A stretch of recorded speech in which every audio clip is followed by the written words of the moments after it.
The Christian Atheist is also available on YouTube, and you will find other great content, including the literature I frequently refer to, on our Simple Gifts podcast. If you find our content helpful, consider supporting us through PayPal at romanschapter5@comcast.net.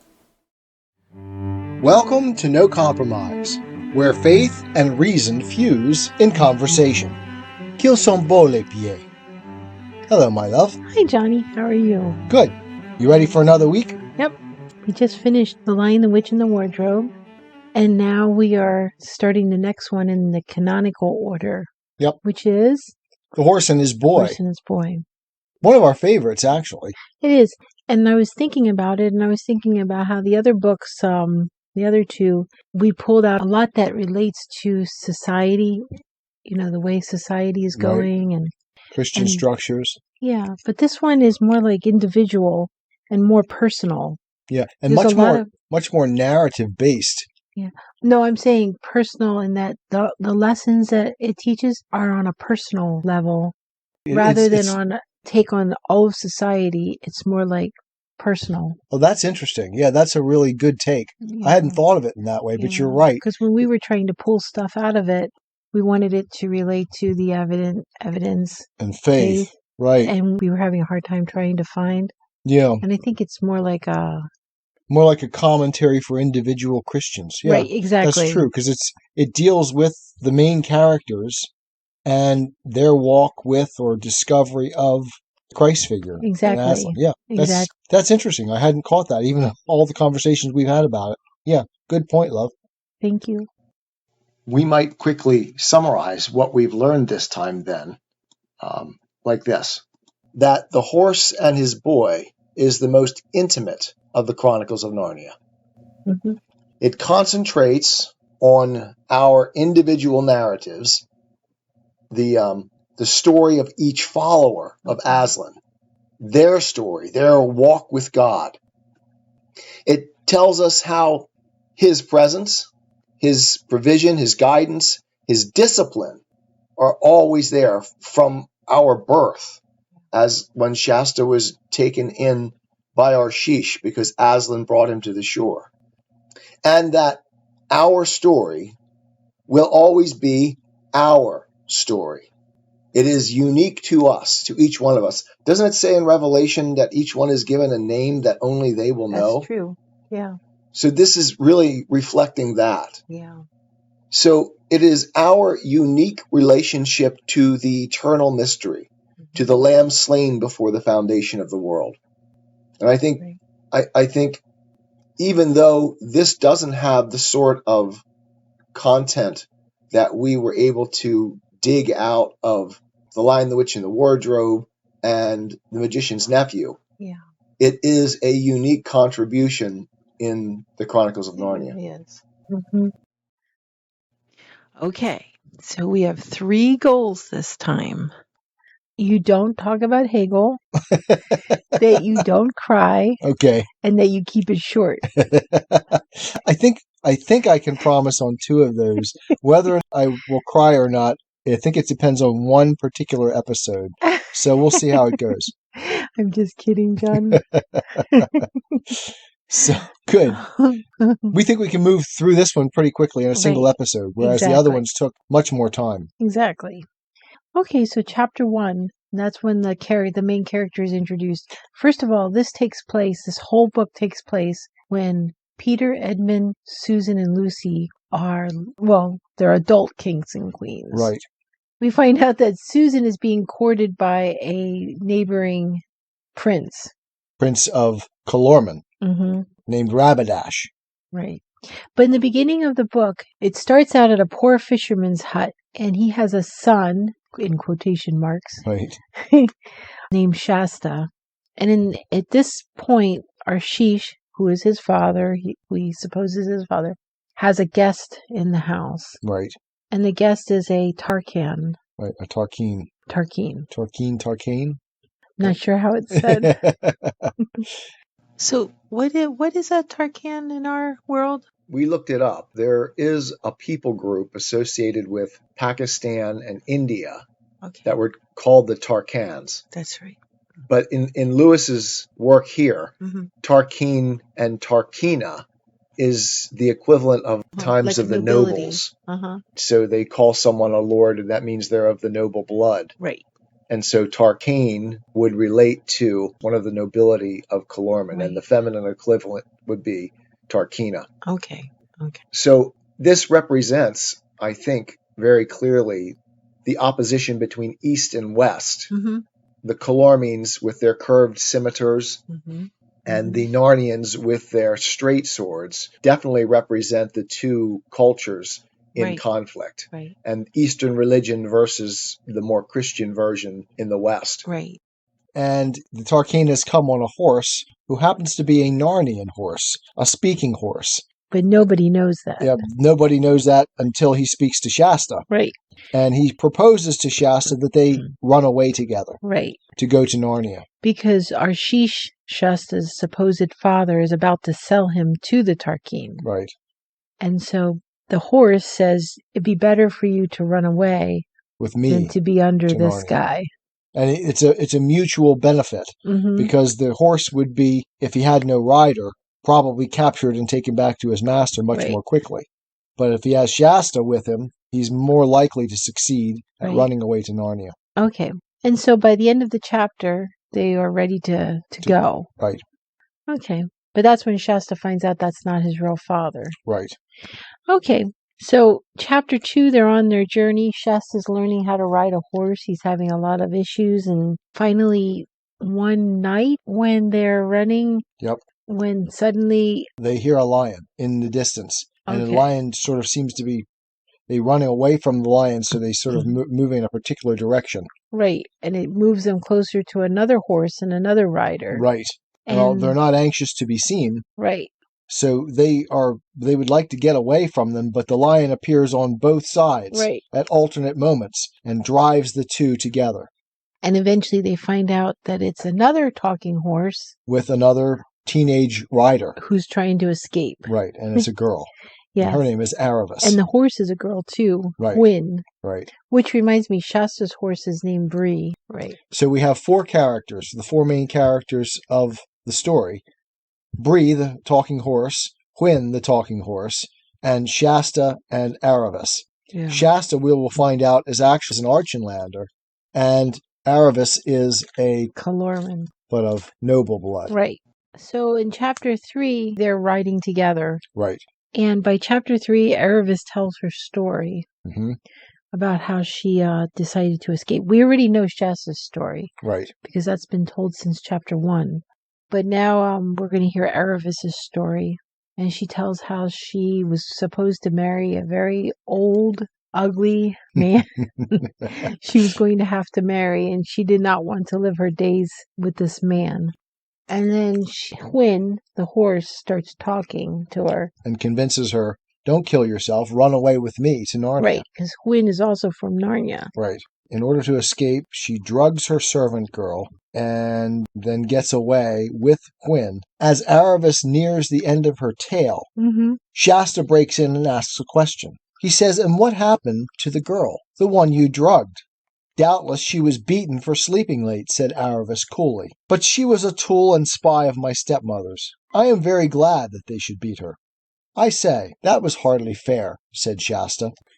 And here we see, like we saw in The Lion, the Witch, and the Wardrobe, that sense of fair play Right. and morality in Shasta.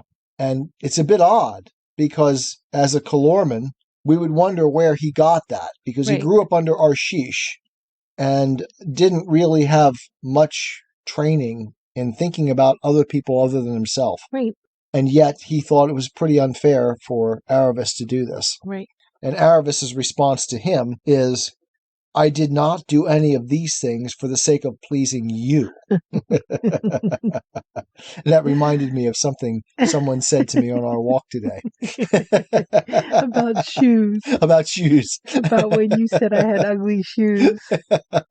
Not one of my better moments in our dating life, huh? And that was after I paid for your coffee, too. and entertained you. I will never live it down. Okay, so that chapter ends with making a plan for how they're going to get through the city of Tashbaan, the capital city. Mm-hmm. Because in order to make it to Narnia, the most efficient route is right directly through the capital city. And they plan, after they get through the city, if they ever get separated, to meet at the tombs on the other side of the city. And that's an important point. And it was very dangerous for them to go through the city. Right. They're all afraid that something bad is going to happen here. Right. Because there's so many people, the possibilities of being discovered are much more. But while they're going through the city, in chapter 4, Shasta falls in with the Narnians. "Way, way, way," came the voice. "Way for the white barbarian king, the guest of the Tisroc, may he live forever. Way for the Narnian lords." It was quite unlike any other party they had seen that day. The crier who went before it was shouting, "Way, way," was the only Calormene in it. And there was no litter. Everyone was on foot. And Shasta had never seen anyone like them before. For one thing, they were all fair-skinned, as himself. And they were not dressed like men of Calormen. The swords at their sides were long and straight, not curved like Calormen scimitars. And instead of being grave and mysterious like most Calormenes, they walked with a swing, and chatted and laughed. One was whistling. You could see that they were ready to be friends with anyone who was friendly, and didn't give a fig for anyone who wasn't. Shasta thought he had never seen anything so lovely in his life. Mm-hmm. And it's interesting that Shasta is drawn to something that he's never known before. And yet he recognizes it almost as an internal similarity to himself. Right, exactly. We are told in modern day America and in the Western world that we're not supposed to judge other cultures in relation to our own and find anyone superior. And yet, Shasta here, to him it is evident that this is better than what he's known. And I think this is true for us. This idea that we can't judge another culture is silly. What he's known up until now has been cruelty. Right. And he sees something here, an openness to others, a willingness to be friendly, a lack of the arrogance that characterizes the sort of structural, almost the caste system. And we get that flavor, certainly, from the Calormene culture. It has the Eastern feel about it in relation to the Western Narnian culture, which much more values the individual. And much less the sort of social castes that the Eastern societies inculcate. So by nature, almost as evident, Shasta notes the superiority of that sort of culture. If not the superiority, maybe at not least the his superiority, own preference. but I was going to say the desire. The desire, he's desirous for that. He sees something that's missing in his life. Right. Something that perhaps is wrong with the society in which he's grown up. Exactly. And then the funny thing that happens next is that these Narnian lords take him for... That's supposed to be in their own party. Right, a Prince Kor who has gone missing, and take him with them back to the palace in Tashbaan. Right. Because they're there as the guests of the Tisroc.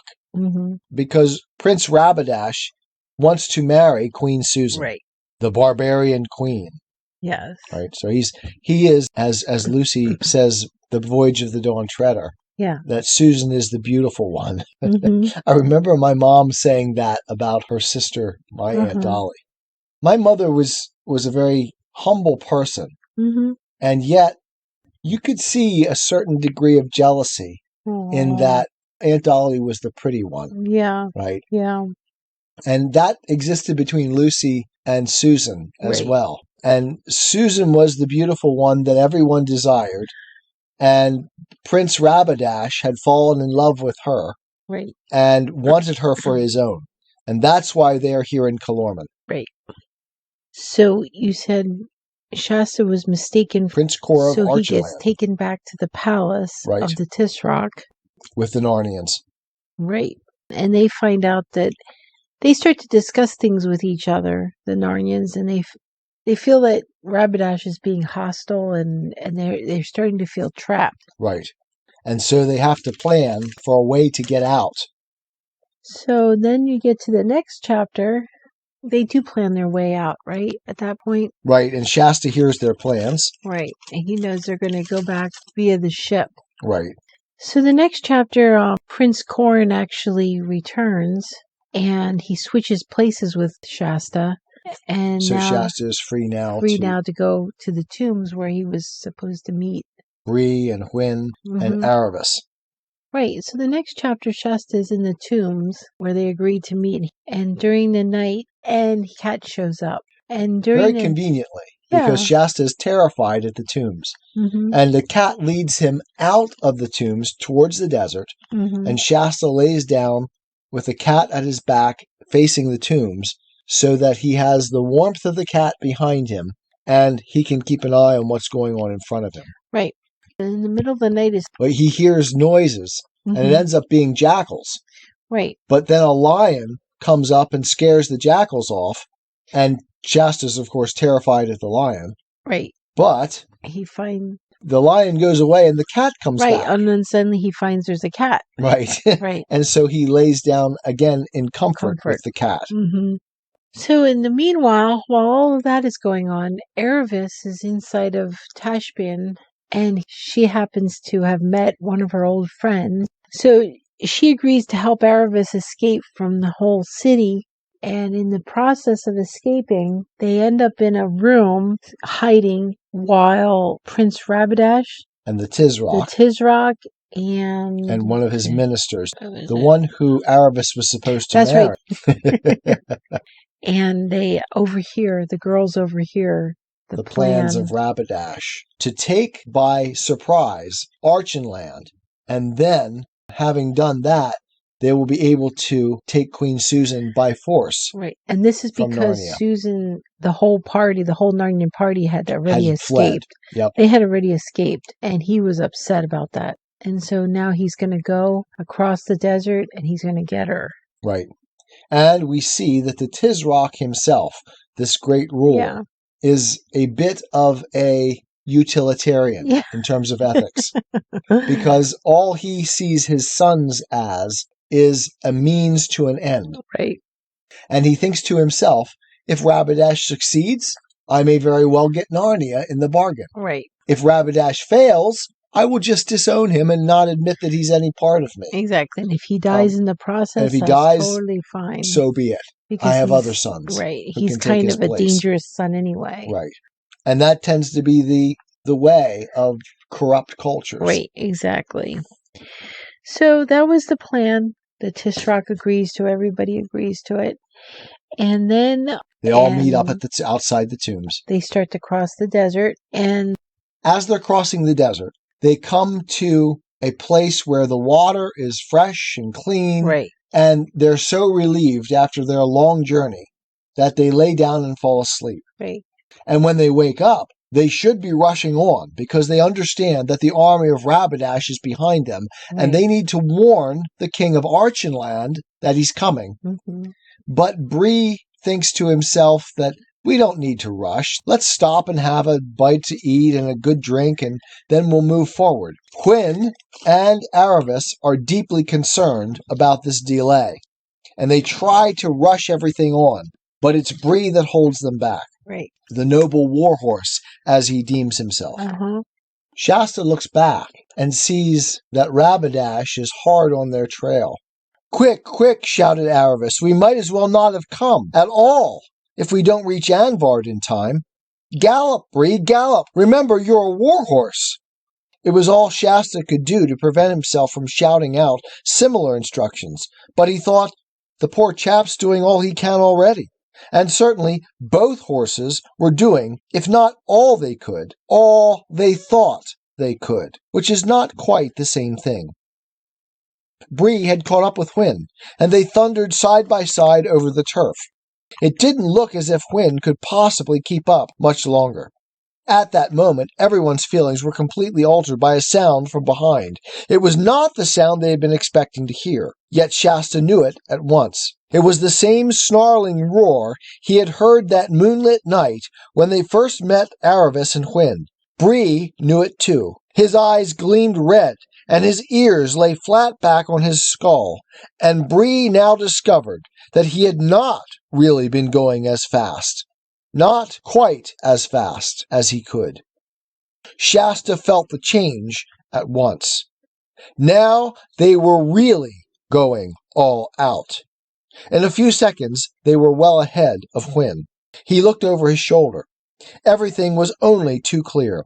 A huge, tawny creature was behind them, and it was nearer every second and half-second. Their way was barred by a smooth green wall about 10 feet high. In the middle of that wall there was a gate open. In the middle of the gateway stood a tall man dressed, down to his bare feet, in a robe colored like autumn leaves. Shasta saw all this in a glance, and looked back again. The lion had almost got Hwin now. It was making snaps at her hind legs, and there was no hope in her foam-flecked, wide-eyed face. "Stop!" bellowed Shasta in Bree's ear. "Must go back! Must help!" Shasta slipped his feet out of the stirrups, slid both his legs over on the left side, hesitated for one hideous hundredth of a second, and jumped. It hurt horribly, but before he knew how it hurt him, he was staggering back to help Aravis. He had never done anything like this in his life before, and hardly knew why he was doing it now. Aravis, then, is scraped by the lion's claws, and Hwin too. She lets out a scream. Mm-hmm. He had no weapon, not even a stick or a stone. He shouted out idiotically at the lion, "Go home! Go home!" Then, to his utter astonishment, the lion, still on its hind legs, checked itself, suddenly, turned head over heels, picked itself up, and rushed away. "Come in, my daughter. Come in," the robed and bearded man was saying, and then, "Come in, my son," as Shasta panted up to him. He heard the gate close behind him, and the bearded stranger was already helping Aravis off her horse. And here we find that garden again. Mm-hmm. Exactly. Almost identical to the garden we saw in The Magician's Nephew. Yes. Mm-hmm. It has the same wall structure. Mm-hmm. It has the tree. It has the water.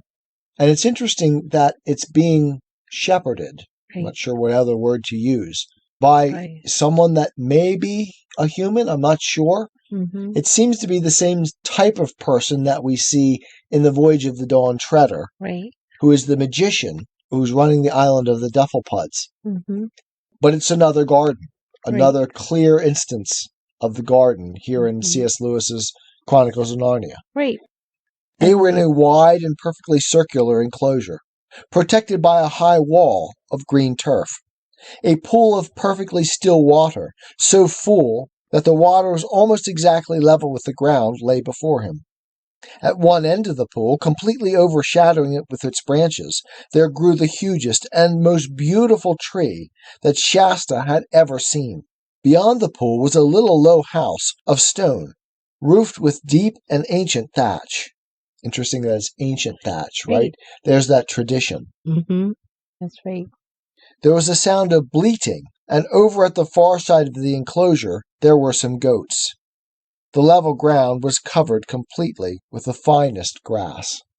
And so this is a cultured place, a place of safety, a place of control and law, balance, and structure and balance, and beauty. Right.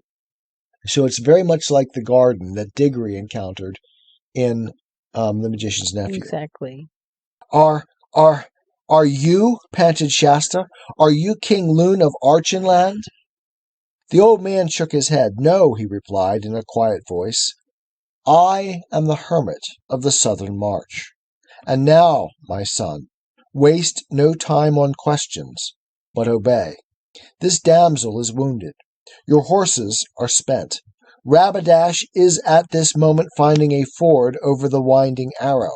If you run now, without a moment's rest, you will still be in time to warn King Loon. This becomes Shasta's task. Shasta's heart fainted at these words, for he felt he had no strength left, and he writhed inside at what seemed the cruelty and unfairness of the demand. He had not yet learned that if you do one good deed, your reward usually is to be set to do another and harder and better one. This reminds me, of course, of the poem If That's right. by Rudyard By Rudyard Kipling. Kipling. But all he said aloud was, "Where is the king?" The hermit turned and pointed with his staff. "Look," he said, "there is another gate, right opposite to the one you entered by. Open it and go straight ahead. Always straight ahead. I know by my art that you will find King Loon straight ahead, but run, always run." And this reminds me of two biblical verses. The first being, "This is the way, walk ye in it." Mm-hmm. And the second being, "You shall mount up with wings like eagles. Mm-hmm. You shall run and not be weary. You shall walk and not faint." Right. And this is Shasta's task. And he says that it's a relief to have just a single task to do, no thought whatsoever to give to it, just simply Just to run. go. Mm-hmm. And then eventually the hermit treats Aravis's wounds that Right. she received by the lion, and Bree becomes ashamed of himself because of how he ran instead of turning back. Right. in "Now, that daughter, chapter. you may sleep when you wish," Mhm. said the hermit, "for your wounds are washed and dressed, and though they smart, they are no more serious than if they had been the cuts of a whip. It must have been a very strange lion. 10 scratches, sore, but not deep or dangerous. There is something about this that I do not understand, but if ever we need to know it, you may be sure that we shall." And there's that notion of faith Mhm. in the goodness. Right. The hermit here expresses it very clearly. And he Mhm. believes that all things happen for a purpose, and that if we need to know those things, it will be revealed Yes, to us. exactly. Right. Because you either believe in the goodness of the world, you put your faith in God, or everything is mere random chance, Right. and there's nothing to put your faith in. The chapter then ends with Bree and his own shame Mhm. at what happened at the moment when they came into the garden. "Slavery is all I'm fit for. How can I ever show my face among the free horses of Narnia? I, who left a mare and a girl and a boy to be eaten by lions, while I galloped all I could to save my own wretched skin." "We all ran as hard as we could," said Hwin. "Shasta didn't," snorted Bree. "At least he ran in the right direction, ran back. And that is what shames me most of all. I, who called myself a warhorse and boasted of 100 fights, to be beaten by a little human boy, a child, a mere foal, who had never held a sword nor had any good nurture or example in his life." So Bree is feeling shame, Mhm. probably for the first time in his life, recognizing that most important thing in the life of any person who is going to walk with God, Right. that you don't measure up to the standard, right? Exactly. And Shasta showed him up. Right. And this is that one moment that I feared I would cry, and I haven't cried. I want you to note that. Not yet. "I know," said Aravis. "I felt just the same. Shasta was marvelous. I'm just as bad as you, Bree. I've been snubbing him and looking down on him ever since you met us. And now he turns out to be the best of us all." But this picks up on the point you made in The Lion, the Witch, and the Wardrobe, the little people. Yeah. We find out later that Shasta is of royal blood. But to this point, Shasta is really one of the little people, Yeah. the slaves, the people who are mere craftsmen, the Right. workers, the people that nobody else ever takes any account of. And we find that the virtues really dwell there at that Right. level. And these, the supposedly higher level of society. Bree and aravis take notice of that. Right. And that humbles them, which is necessary for them as well. Mm-hmm. My good horse, said the hermit, who had approached them unnoticed, because his bare feet made so little noise on that sweet, dewy grass, which reminds us, of course, of the magician in the Dawn Treader. My good horse, you've lost nothing but your self-conceit. If you are really so humbled as you sounded a minute ago, you must learn to listen to sense. You're not quite the great horse you had come to think, from living among poor, dumb horses. Of course you were braver and cleverer than them. You could hardly help being that. It doesn't follow that you'll be anyone very special in Narnia. But as long as you know you're nobody very special, you'll be a very decent sort of horse. So the hermit of the southern march has the wisdom to inform Bree that the best thing you can be is just another one of the good people of the world. All right, so the next chapter, we go back to Shasta, who's been running and running and running until he finally runs into King Loon. Of Archenland. Right, who wasn't on his way to battle. They were hunting, right? Right, and had no idea that Rabbadash is coming until Shasta delivers his message. Right. And so they take him seriously, and they get ready to go back to Anvar, which is the castle. So they can prepare to fight Rabbadash. And in the meanwhile, Shasta gets lost in the fog. Right. But in the fog, he hears something walking beside him. I do think, said Shasta, that I must be the most unfortunate boy that ever lived in the whole world. Everything goes right for everyone except me. So Shasta is feeling sorry for himself. Right, exactly. And that's when he comes across. So what put a stop, the text says, to all this was a sudden fright. Right. Shasta discovered that someone was walking beside him. It was pitch dark and he could see nothing, and the thing, or person, was going so quietly that he could hardly hear any footfalls. What he could hear was breathing.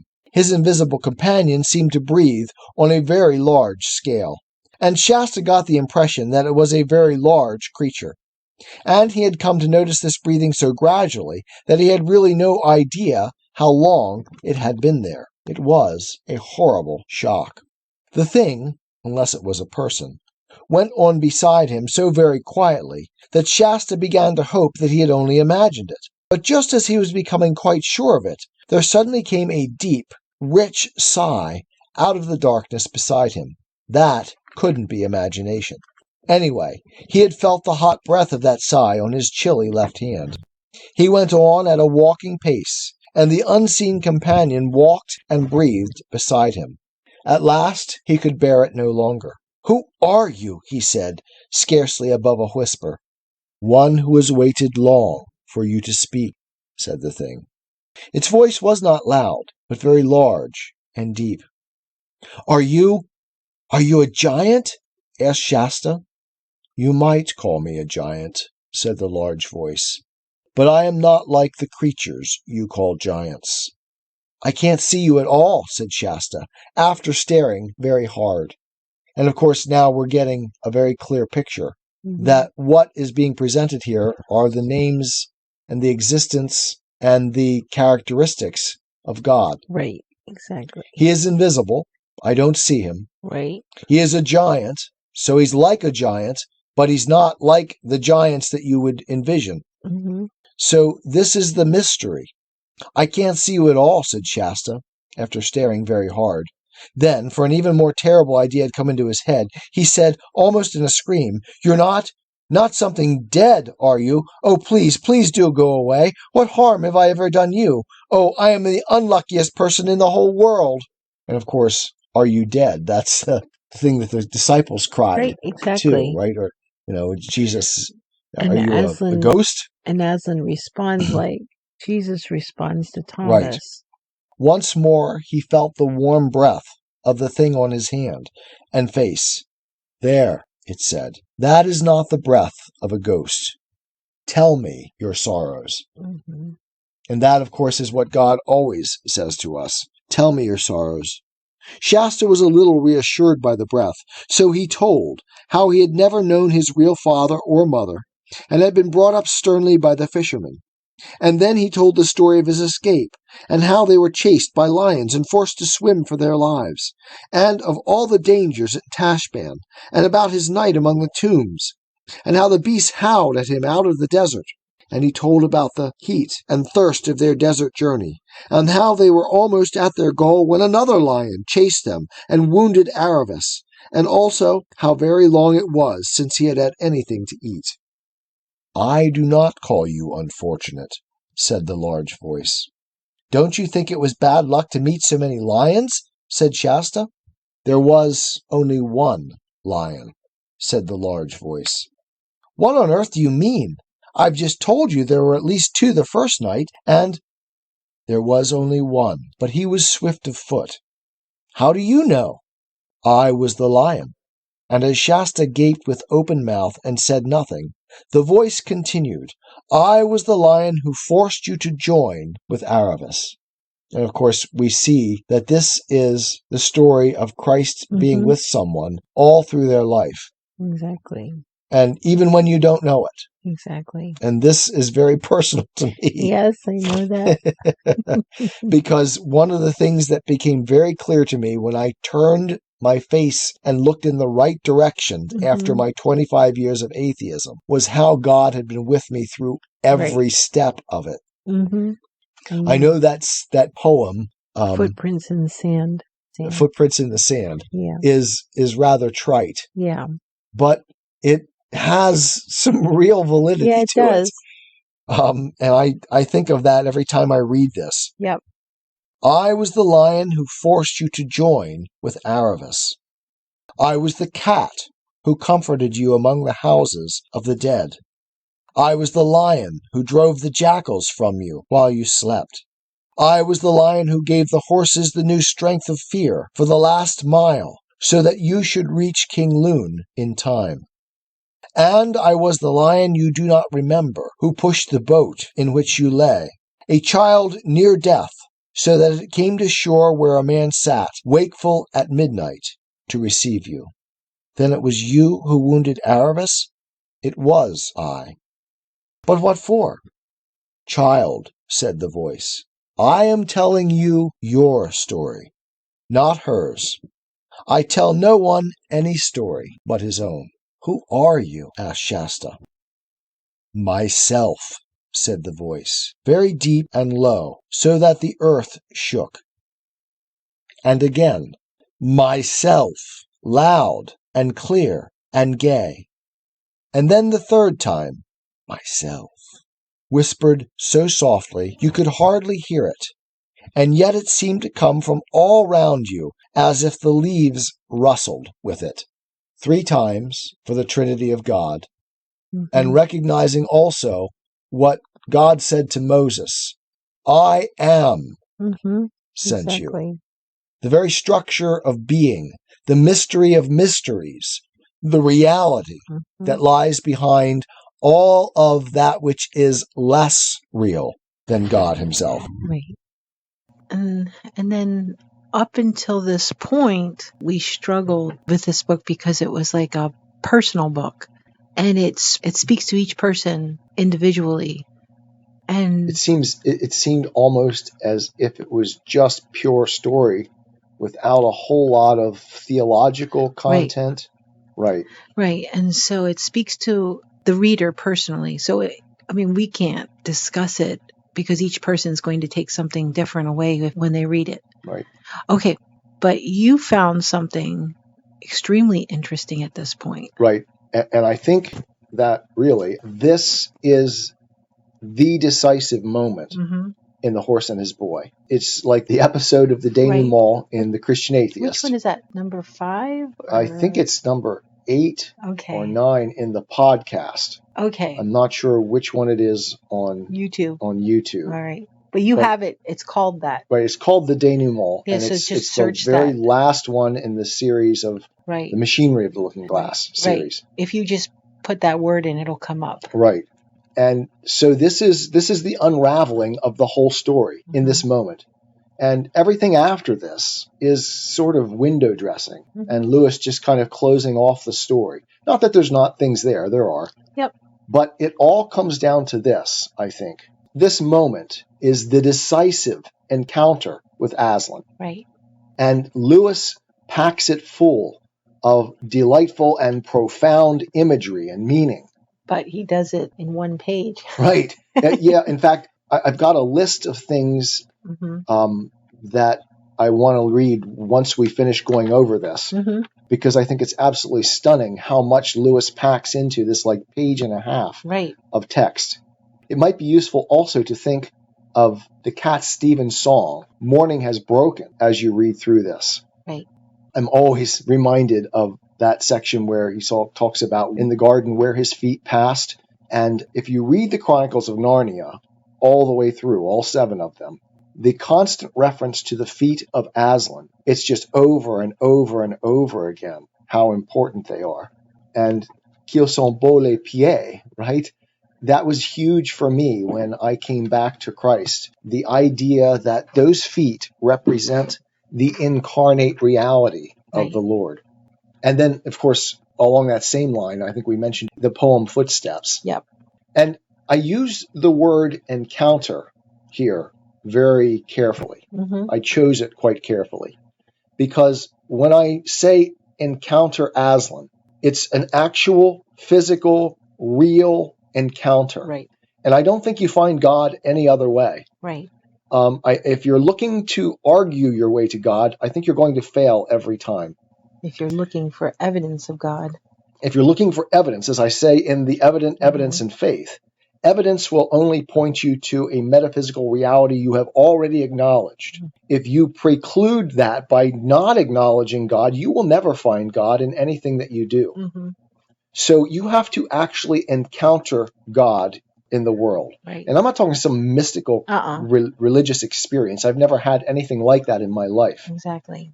But understanding that God is the basis of all of those things, and the basis is good, as he says in Genesis, that God said that all that he created was good.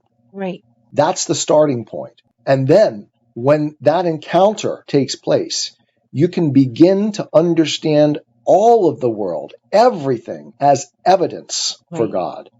And that's where you get, I think, as a Christian, and you recognize you're not going to look in a bare world for evidence for something that you don't know. You know God first, and then everything points to him. Right. So in the Evident Evidence and Faith, I spent a lot of time trying to get clear about the distinction between the evident, our basic experience, and the distinction between evidence, that which points to something we've already acknowledged. God is encountered by everyone. And this, I think, is the greatest argument against atheism. Everyone has an encounter with God. You can't avoid it because God is everywhere and in everything, as this story with Shasta has made clear. Right. Aslan has just run through this long list of events in Shasta's life and made it clear that he was present in every one of them. So God is encountered by everyone, and most especially at those watershed moments in our life when our senses are most attuned and sensitive, and when our destinies hang by a thread. What we make of these encounters, God leaves to us. Right. This is the divine gift of freedom. Back in The Magician's Nephew, Uncle Andrew encounters Aslan, exactly as we're talking about here. He has a direct encounter with Aslan. Right. But his response to Aslan is very different from Polly and Diggory. And we see the contrast once again here with Shasta. How does Shasta do when he finally really encounters Aslan here? For Uncle Andrew, encountering Aslan was uncomfortable. And instead of accepting it, he explained it away. It required too much from him. It was an unfathomable mystery that his rational faculties couldn't grasp. And it was by his own subjective judgment not good. You remember the song, his first response to the song, and the witches as well, response to the song. It's like, oh, this is bad. We need to get away. Mm-hmm. And that's that fundamental first thing. I mean, you either are going to accept that God has something good for you in this universe, that he's the underlying good basis of things, or you're on the other side. Mm-hmm. So in this section, we see the contrasting pole in Shasta. And I'm just going to read this section. I know I've done a lot of reading in this one, but this is really worth commenting on. Mm-hmm.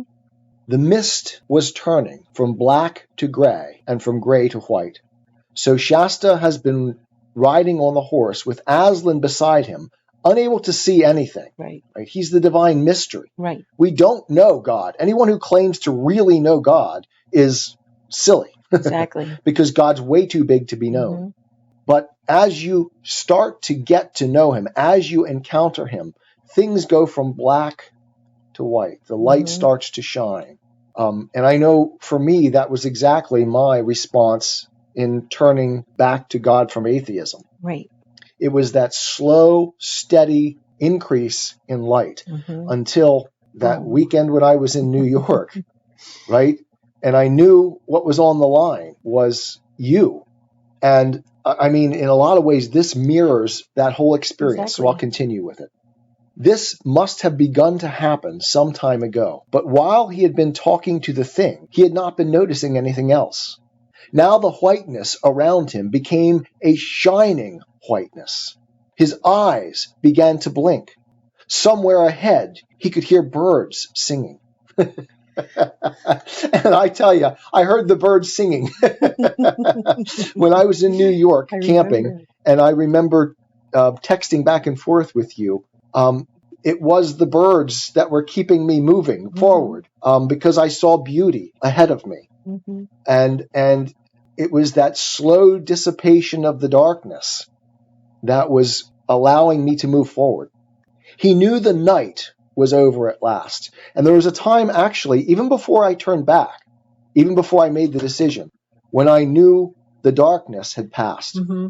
Because Yeah. okay, so I just blew it. I saw the reality Right. of God again. And I hadn't, not in that way, for 25 years. Exactly. And I knew the darkness had passed.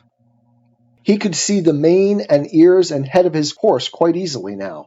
A golden light fell on them from the left. He thought it was the sun. He turned and saw, pacing beside him, taller than the horse, a lion. It was from the lion that the light came. No one ever saw anything more terrible or beautiful. And that is the response to God. Mm-hmm.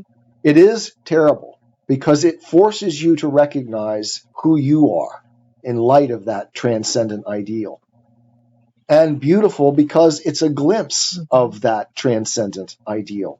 Luckily, Shasta had lived all his life too far south in Calormen to have heard the tales that were whispered in Tashbaan about a dreadful Narnian demon that appeared in the form of a lion.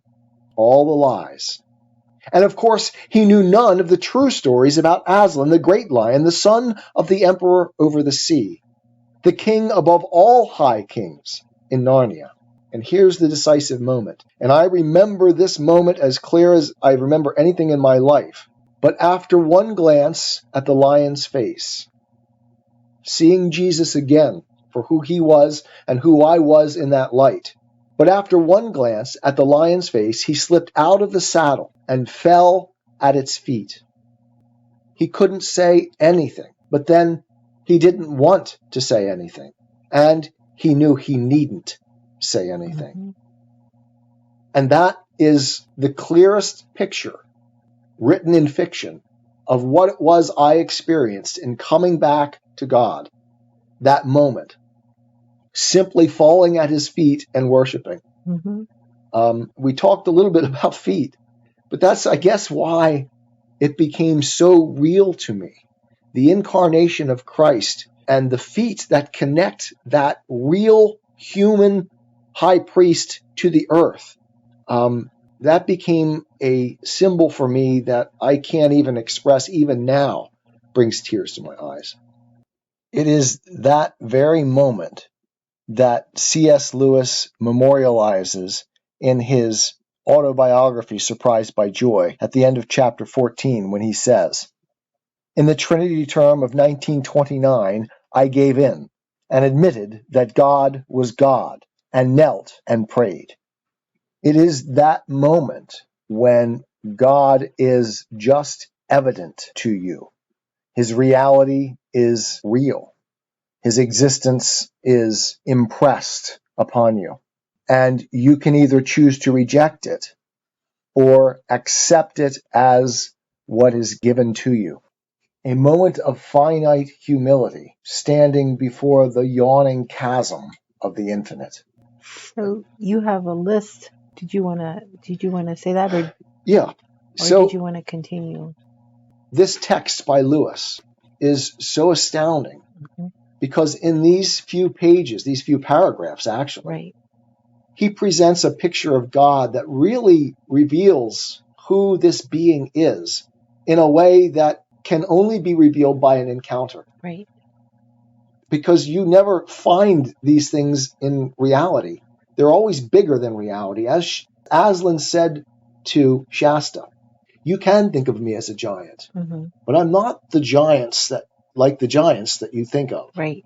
Right? God is so big. So I put out a partial list here of all of the concepts for God that Lewis has contained in this bit. And let me just read it. God is being itself, the very substance of the real. God is light. He is the unfathomable mystery, the meaning, the unseen. He is the ultimate good, Aristotle's summum bonum. He is that before which, when we properly see him, encounter him, we fall down and worship because we are overwhelmed. We are awestruck by the vision of who he is. He is the divine word before which we are unable to speak. He is the divine logos, the word, the reason, the rationality. And when we see that perfect thing, we are struck dumb. As Shasta said, he couldn't speak. But as the divine word, he is also the giver of speech in the Imago Dei. He is the great creator, the author of those birds singing joyfully. He is, as we see at the beginning of the next chapter, the water of life. And Shasta is stunned by how big, there's that giant thing again, he would have to be to make that sort of footprint from which that water of life flows. Right. He is the Lord of the garden. And there's that motif of the garden again, because we see it everywhere in Narnia. But he's just left the Hermit of the Southern March. But here's another garden inside, or outside that garden. Right. And we find that actually Narnia itself is a garden like that. Yeah. He is our great comforter, as he comforted Shasta here. He is the voice that said, "I am." Or again, we might say the word itself, the divine word, the logos. And he is that in three different ways.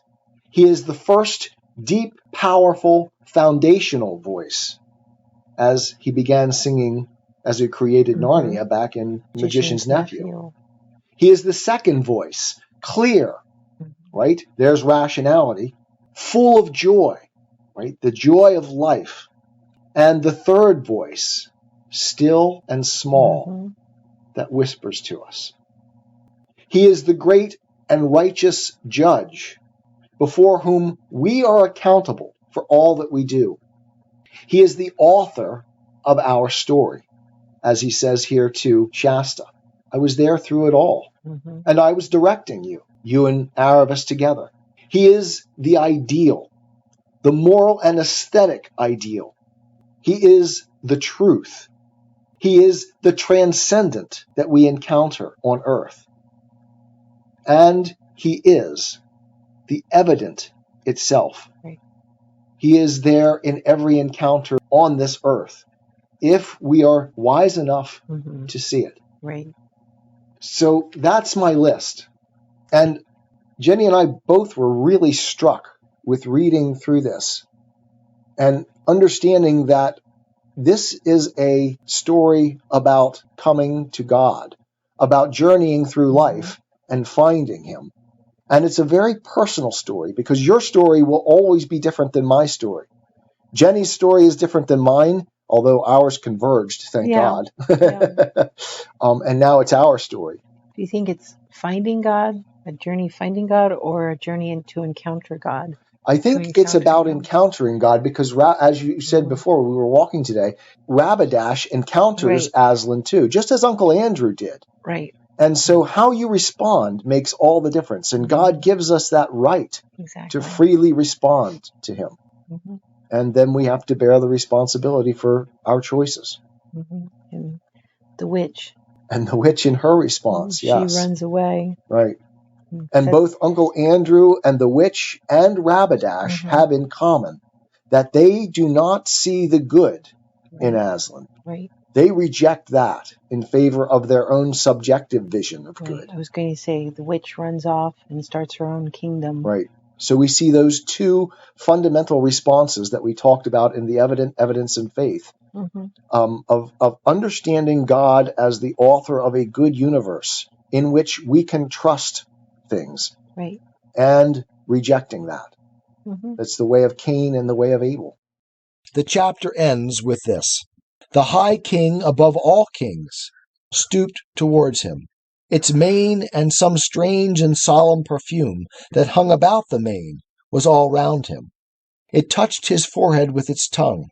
He lifted his face, and their eyes met.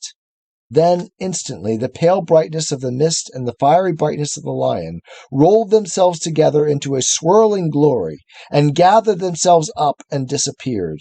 He was alone with the horse on a grassy hillside under a blue sky, and there were birds singing. As Mr. Beaver said, he will come and he will go at his pleasure. He is, after all, not a tame lion. Okay. So you cried. You went long. Yes. And the only thing you didn't do was say Hegel. Hegel. Oh, okay. Okay. Till next time, folks. I am a Christian, with the searching and skeptical mind of an atheist. I don't want to believe anything that isn't true. I know both sides of the looking glass, and I know them with open eyes. I choose Christ's side.